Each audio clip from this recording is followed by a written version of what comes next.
Hello friends, welcome back to another week of meals video. If you are new here, welcome. My name is Amber. I like to post every Friday a video about what I fed my family of 6 throughout this past week.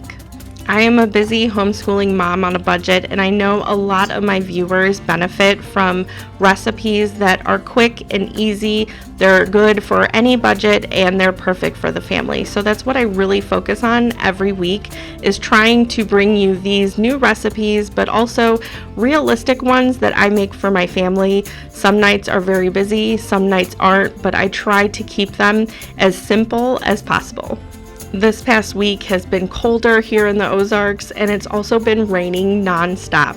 So a lot of my meals this week are going to reflect that homey feeling, those crockpot meals, and just something that you want to cozy up with. That is going to be the menu this week. And per the usual, I am starting with breakfast. Now, I am making homemade biscuits, and these are something that I've been making for a while. These were where I started when I was a little too afraid to use yeast. For a while I was afraid to bake with yeast. I felt like I couldn't get it right, and I just was a little scared of yeast. So these biscuits, they use baking powder instead, and there is no yeast in them, and it is also not a sourdough one. So I have been making these for a while, and I also don't cut them out. I just put them in a pan, and then I cut them in the pan, and I just cut them into nice easy squares. They are so simple, and I think that's why I continue to go back to them. They're delicious. They're flaky and everything that a biscuit should be. They're just very simple, and that's why I just love this recipe. They're ones that my kids love, and so I'm making biscuits. And when I was making these, my intention was to make sandwiches with sausage patties and eggs, and then be able to wrap them individually for the freezer. I like doing that because my husband's often on job sites, and it's a quick, easy thing for him to grab for breakfast. And then also it's very easy for the kids to have for breakfast too. However, whenever I was making these, my boys, they decided they rather have them with jelly. So that is how I served them, with some jelly, and then I made scrambled eggs, and I did make the sausage patties to go with it, but we didn't assemble the sandwiches until later, so you won't see that in this video, but just know that this recipe is really good for that as well.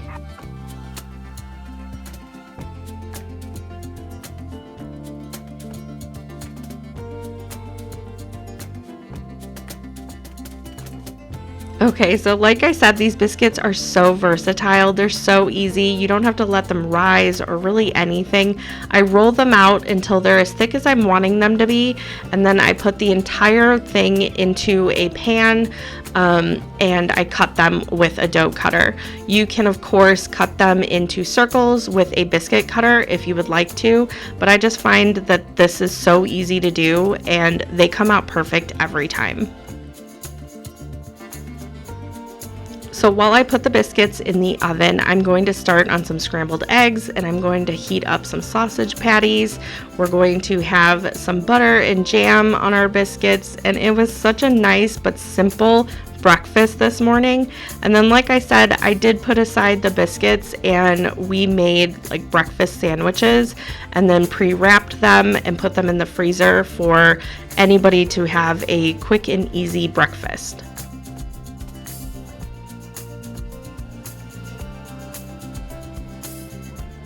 If you are wanting to try any of the recipes from today's video, you can find all the recipes down below in the description box.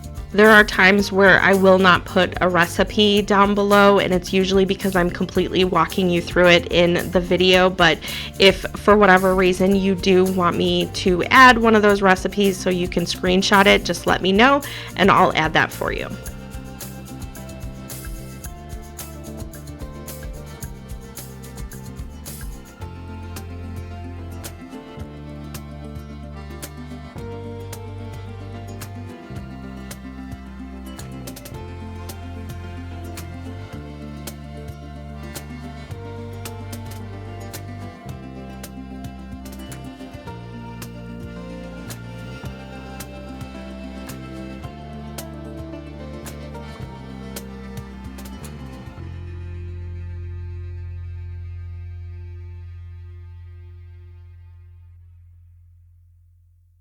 Here is how the biscuits turned out. You can also add a brushing of butter on top. You can add like some herbs and garlic if you would like to it.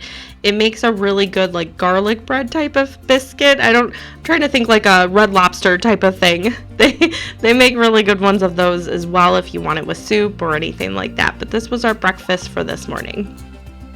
It is officially summer break for us, and my older two will often sleep pretty late in the morning, so I am putting aside some biscuits and stuff for them just so they can have whenever they wake up. But we are still doing school, if you're curious. We are still doing school throughout the summer, but we are not doing it nearly as often. So instead of 5 days a week, we're only doing 1 or 2 each week. Mostly just so it continues to stay fresh in our mind, but I really wanted to also have that break, me and the kids, for summertime to be able to enjoy the nice weather. For the next meal, I am going to be doing cheesy Mexican chicken and rice. This is something that I have not made in a very, very long time. I had a friend teach me how to do this, especially the rice, years ago when my oldest two were like babies basically. So and we have not made it in a while, so I am going to be doing that today. It sounds super good. I'm going to just dry the chicken real quick. So for the chicken, I'm just going to be cooking it in the oven, and I'm going to season it with a variety of things. So we have black pepper, chili powder, paprika, cumin, and garlic, and then also some salt. So I'm gonna season it, and then we will put it in the oven. I do have the pan greased at the bottom too, so that is already done.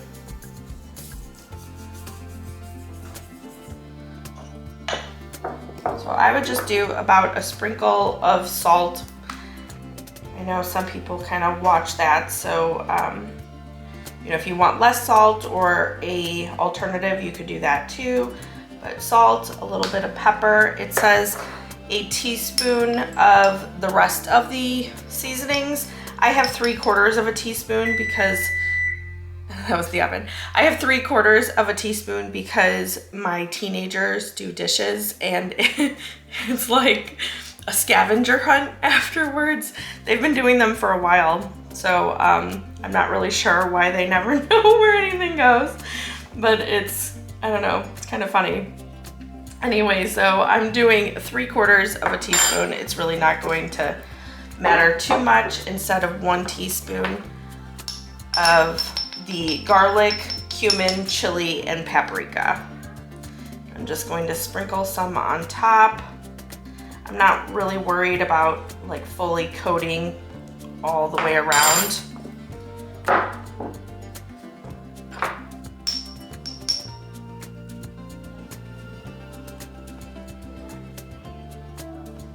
Maybe I will. Now that I'm thinking about it, maybe I will go ahead and kind of rub it all in, so then it gets all the way seasoned. It's just a big layer on top, so I'm going to rub that all in.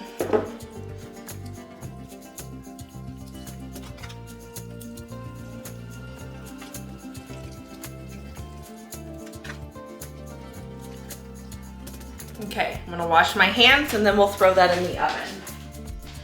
Okay, I have the chicken going into a 365-degree oven, and it will cook until it is cooked all the way through. I'll check the temperature before I end up cutting into it.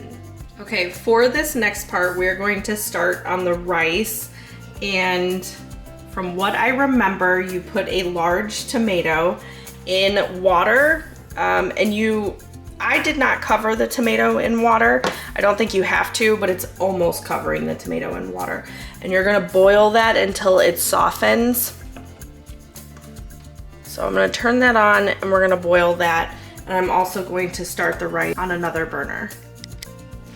While the tomato is starting to cook, I am going to chop up some onion before we put in the rice. Now, I kind of hold off on the rice just a little bit. You cook it a little bit in oil before you put the tomato mixture in, but how you put the tomato mixture in, it all goes very quick. So I usually will start the tomato and have that pretty much going before I start the rice. So we're going to chop up some onion. If you don't like onion, you don't have to put it in. I've made this rice plenty of times without onion. So I'm gonna chop it up in kind of smaller pieces. And I'm gonna put that in with the rice whenever I start it.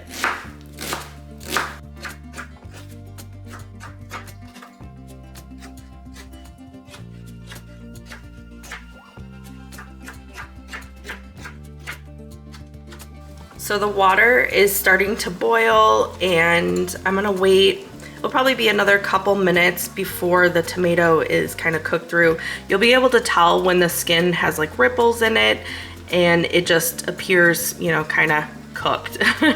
So that has a couple more minutes on that, and after about another minute, I'm going to start the rice. I got a pan that has a lid so I can steam it. So I'm going to add oil, the rice, and the onions to kind of start cooking it, and then I'll show you what we're gonna do with the tomato.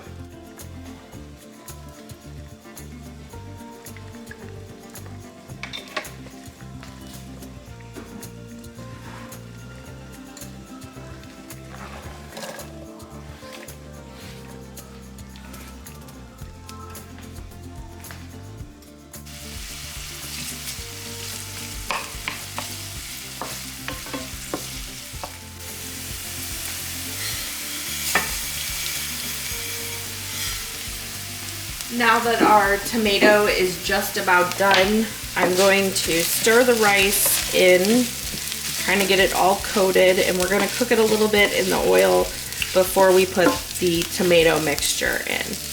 I'm going to let that cook, and it kind of goes quick, so that's why we started it second. Now let me show you what the tomato looks like.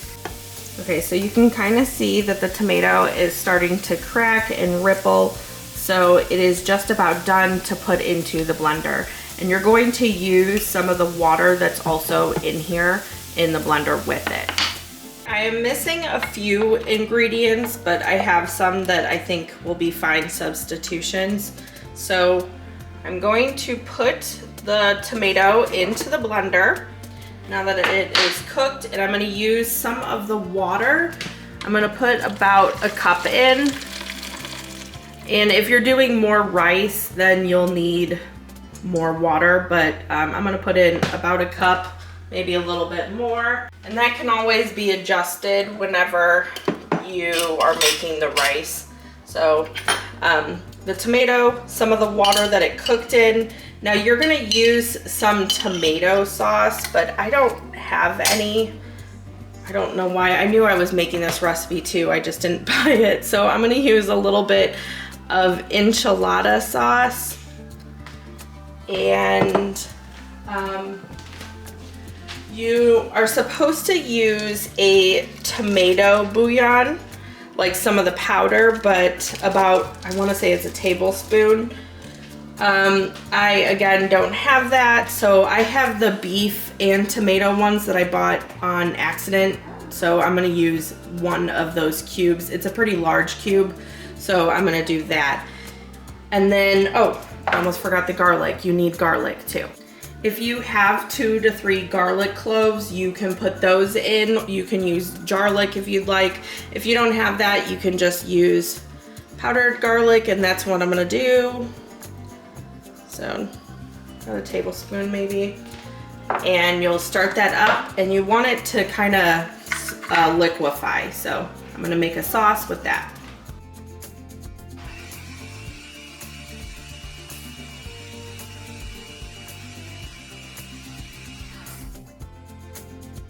The rice is starting to brown now and cook, and you can have it cook a little more if you'd like, but I'm going to add in some of the water, and then I'm going to add the tomato sauce that we made in the blender.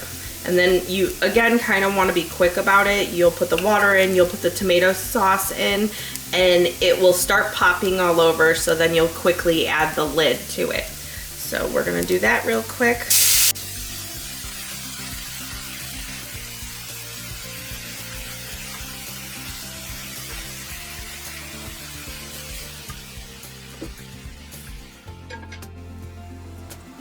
Now, I like cooking it for a couple minutes still on the medium high, and then after a couple minutes I will reduce the heat and let it cook for about 15 minutes until the rice is nice and fluffy. It has been 15 minutes, so let's check the rice. Well, that looks good. Okay, fluff it up a little bit. And the chicken should be just about done too. So I'm gonna take that out and check it.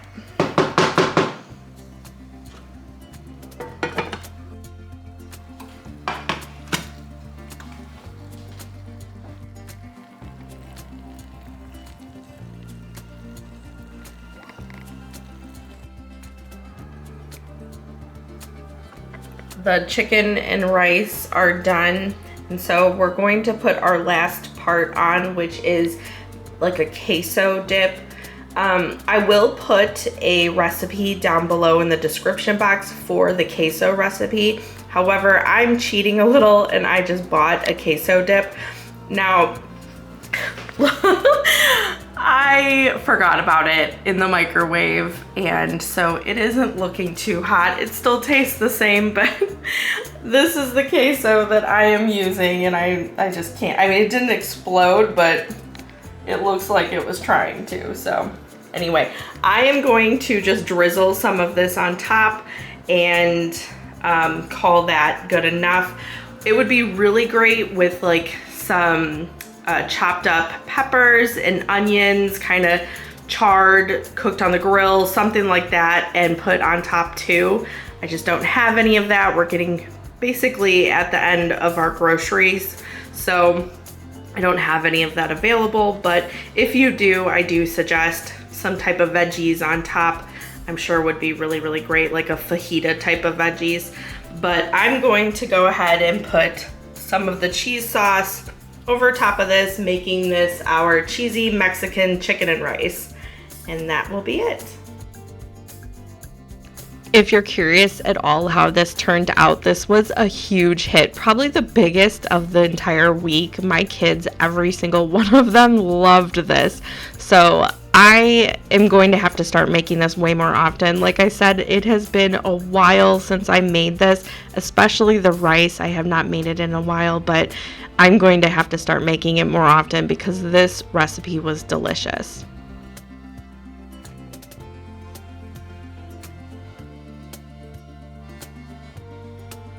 For our next meal, I'm going to be doing crockpot clam chowder. This is something that I have made on my channel before, but I want to say like a really long time ago. So I am making that just in the crock pot because we are going to be heading out to a family's house for a cookout. And as you can tell, it is so dark in my kitchen. It is raining, storming actually pretty bad, but this is in the morning. So we are getting ready to head over there, and since we're going over pretty early, I'm wanting to have dinner ready for us whenever we get home.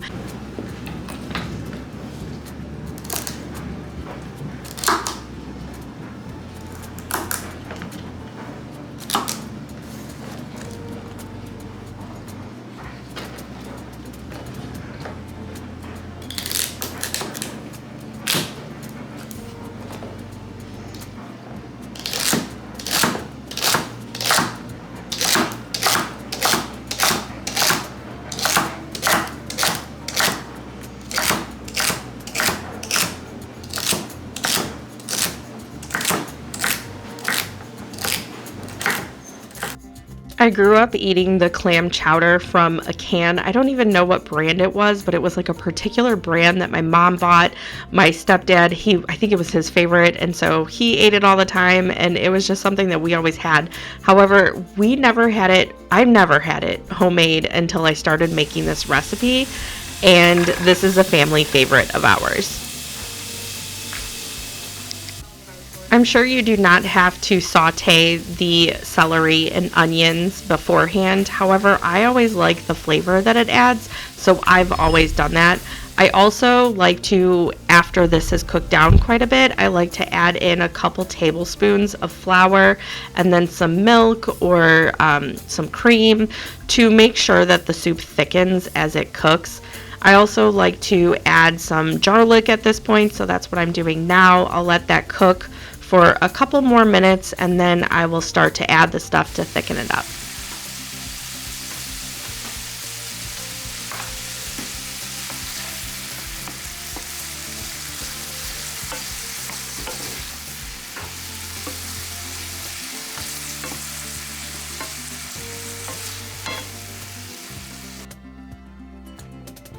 Now this part just kind of really depends on how thick you're wanting your soup. I added, I believe it was 2 tablespoons of flour, and then I slowly added in the milk just to determine how thick I was wanting it. Once it got to a certain point that I was wanting, that is when I went ahead and added it to the crock pot.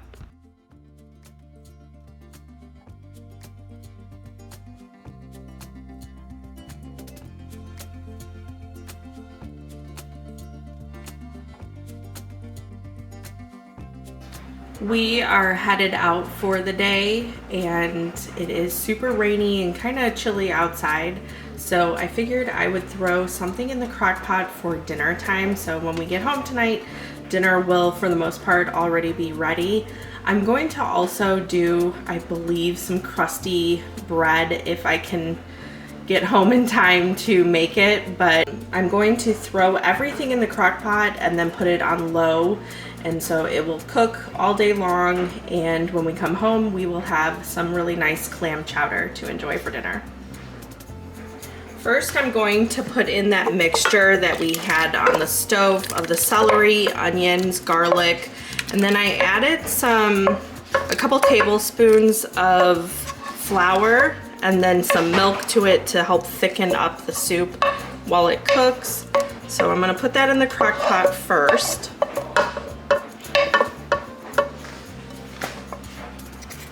And then into the crock pot, to make things easy, I'm going to use 3 cans of these diced potatoes. You could use just normal potatoes that you chop up if you want, but I always use these whenever I make the clam chowder. It's just so much easier and it cooks pretty evenly. So 3 cans of the diced potatoes, and then 3 cans of the chopped clams with the juice in them.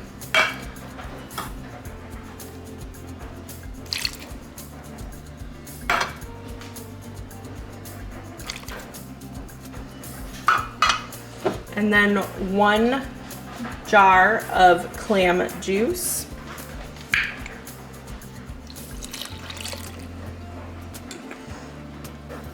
I'm going to make sure I got all the clams out of the cans. That is one of the best parts, so I want to make sure I get all of them out.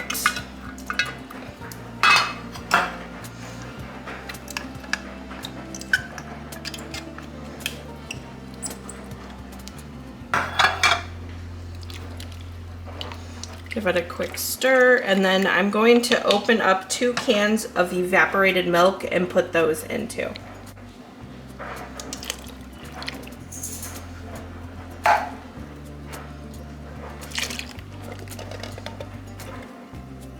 Now if it starts to get a little too thick, you can add in some whole milk, some half and half or heavy cream, or more evaporated milk if you're wanting to. I'm going to leave it at that and kind of just see how well that holds up. If it gets too thick, I'll add something, but if not, we'll just leave it at that. I'm going to add the tiniest pinch of thyme. I don't like going really that heavy with it, but I feel like it does make a little bit of a difference. So just the tiniest amount of thyme.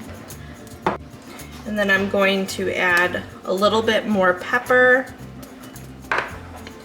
and 1 more pinch of salt. And then I'm going to stir it up and I'll start it.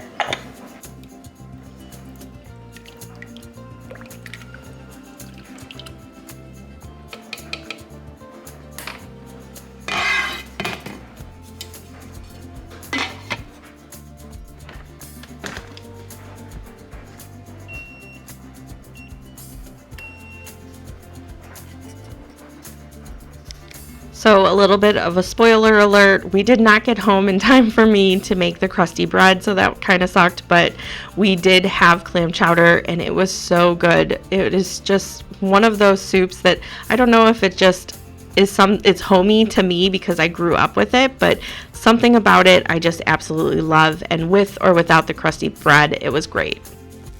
For this next meal, I'm not quite sure it can be considered a recipe because it is just basically sandwiches, but I did want to add it in because it is so simple and it is wonderful if you have small kids or really any kids. I mean, all of my kids love this, but in the summertime, this is such a great thing to have on hand. I will note, so I bought the off-brand of the Hawaiian rolls. I would definitely get is it King's brand of the Hawaiian rolls, like the legitimate real Hawaiian rolls.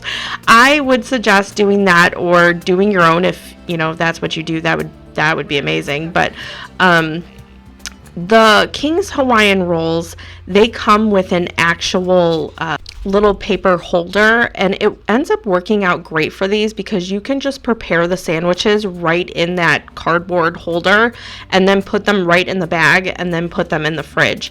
I love that, but they didn't have any at the store, so I went ahead and got these off-brand ones, and they taste great. It's just that little cardboard thing seems to help so much. You can throw these in a cooler and bring them to the beach. We like doing them whenever we're going to have a day by the pool. They are just really great to have in your fridge. My kids will go in when they want a quick snack and just grab one.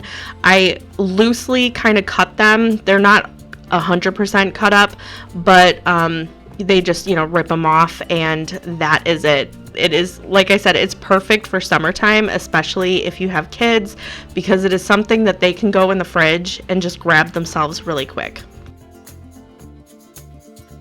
I am moving right along to our next dinner, which is KFC Bowls. This is something my kids love, so every time I say that we're having KFC Bowls for dinner, they get all excited.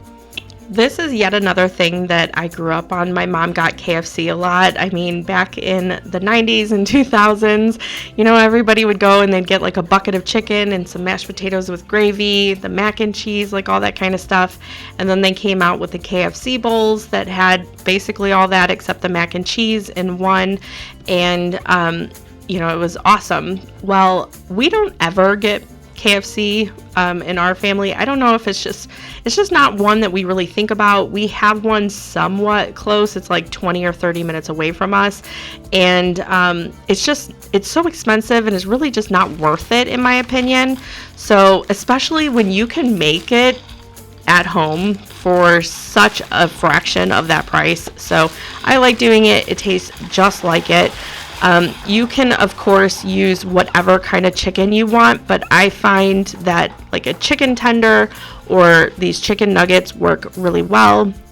So that is what I'm doing. I put those in the oven, and then I'm making the brown gravy. Now, one thing that I feel like is really important because it kind of does set it apart and has more of that authentic KFC taste is instant mashed potatoes. So I don't have a lot, so I did add whatever I had to the potatoes that I chopped up. So I'm making homemade mashed potatoes, but also I added instant mashed potatoes, and that is really what gives the potatoes the KFC authentic flavor. So we did those, and then the gravy, I heated up some corn and the chicken nuggets. I'll cut those up and add some cheese to the top, and it's basically a KFC bowl. Super simple, and you of course can add variations to this however you want to do it. You could do green beans if you're wanting that instead of the corn.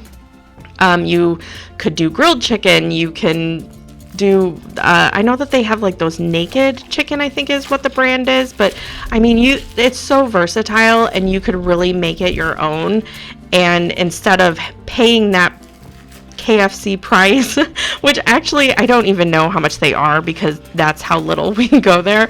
But I mean, I'm sure that it's cheaper to make it at home, and my kids are so happy whenever we make these.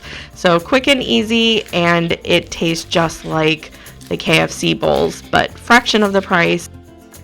Now that everything is cooked and cut up, I'm going to assemble everybody's bowl for dinner.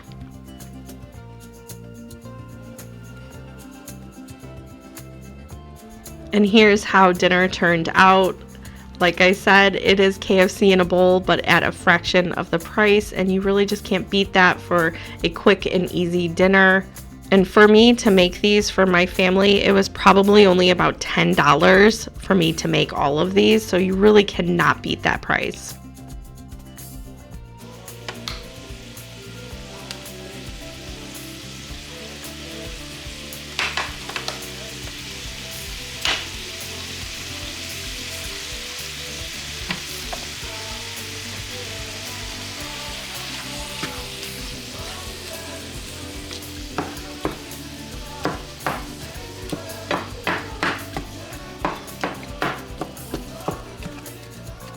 This next meal, I am making what I'm calling a chili mac, and I know that can mean quite a lot of things to a lot of different people, pretty much depending on where you live. I am making this actually really different from what I usually do, which is just basically adding noodles to my chili, but I was in the mood for something else this week. And I don't even really know how to explain it, but I was wanting more of a beefy chili. So instead of adding like the tomatoes and tomato sauce, I kept those ingredients out, and I'm adding like all the chili beans and the beef and the chili powder and all that kind of stuff, but I'm adding more beef broth and trying to make it more of a beefy chili mac. So that, and then on top of that, I'm also, instead of doing just noodles into the chili, I'm going to add the chili on top of mac and cheese that I'm making separately. So I started by browning a pound of ground beef on the stove, and once that was all done, I put it into the crock pot, and then I chopped up an onion pretty small, and I put that into the crock pot. I am now adding 3 cans of the mixed chili beans. They're like, I think it's like 3 different kinds of beans, but then it has chili sauce in it, so I'm putting all those in. And then I will also add in some chili powder, but for the most part, I'm leaving out like all the tomatoes and stuff like that. I am also adding water into each one of these cans and kind of getting all of the chili sauce out of them. And then I'm going to do some beef bouillon cubes to make it more of that beefy flavor that I was looking for.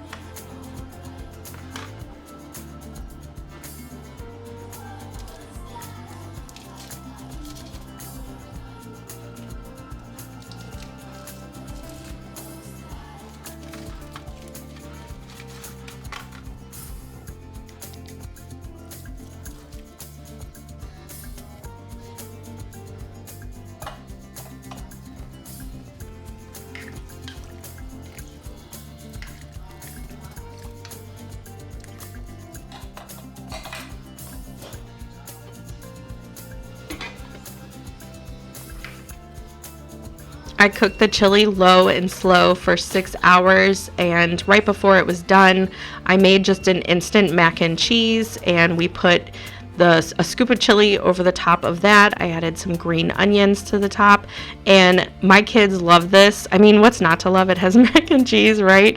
But my kids love this more than the usual stuff I make, so this will also have to be a more routine thing to make, especially on those cooler, rainy days, which it was. And this meal was also considered a very budget-friendly meal too.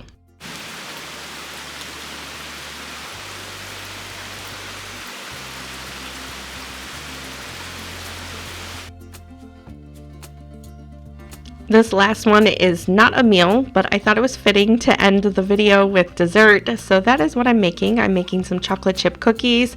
These are ones that I have made a handful of times on my channel. They're just normal chocolate chip cookies. However, I do not post the recipe for this. This is something that my daughter and I have been making since she could probably just walk.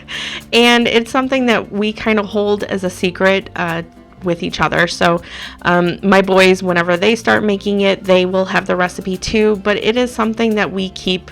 It's kind of just, I don't know, it's like a bond thing that we have, and she knows that no one else knows it, and that's special to her. So that's how I like to remain. But something that I thought was interesting with this recipe, I saw online that instead of adding the chocolate chips to the actual dough, they dip the cookie when it's all done into melted chocolate. And I was super excited to try that. So that is what I'm doing. However, I was a little nervous that it wouldn't be good. So I did still add chocolate chips to the recipe and then dip them in the chocolate when we were done. So they ended up turning out wonderful. So I will have to do it again, and I am going to try it without the chocolate chips in it for next time. It adds like that double chocolate flavor, so if that's something you're looking for, then that is definitely what it gives. But you know, if you're just looking for a simple one where you dip the bottom part of the cookie in, this is what I was basically doing.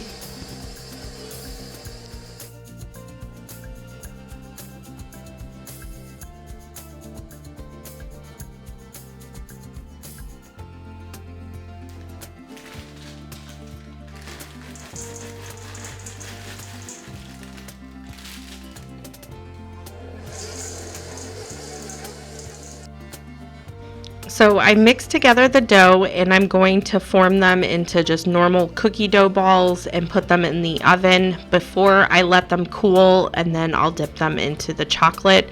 If it looks like I am just super tired and done for the day, it's because I basically am. It is almost 7 p.m. here, and I always tell my kids, like at 8, I'm like, oh, it's bedtime, it's my bedtime. Like, not even theirs. They're like, what? Why are you so tired? It's like, because I've been running around doing a million things all day. And so, yeah, it was like almost my bedtime, and so I was super tired, but I wanted to get them cookies going.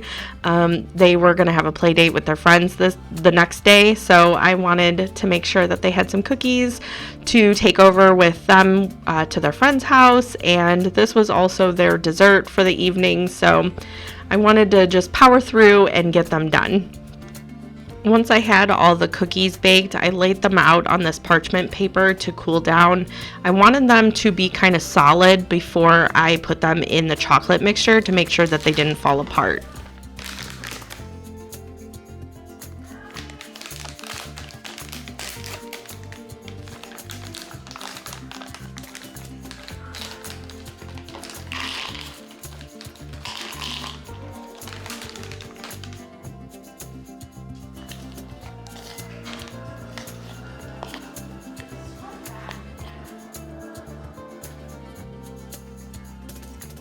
And now that I had the chocolate all melted, I didn't take all of them. I did some of them, maybe about half.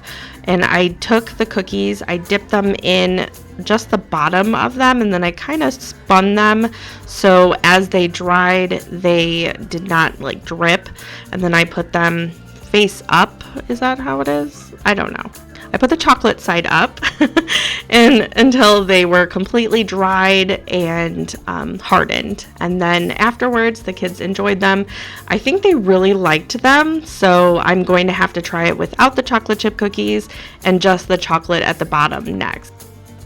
But anyway, that is all I have for you today. Thank you so much for joining me in another weekly meal video.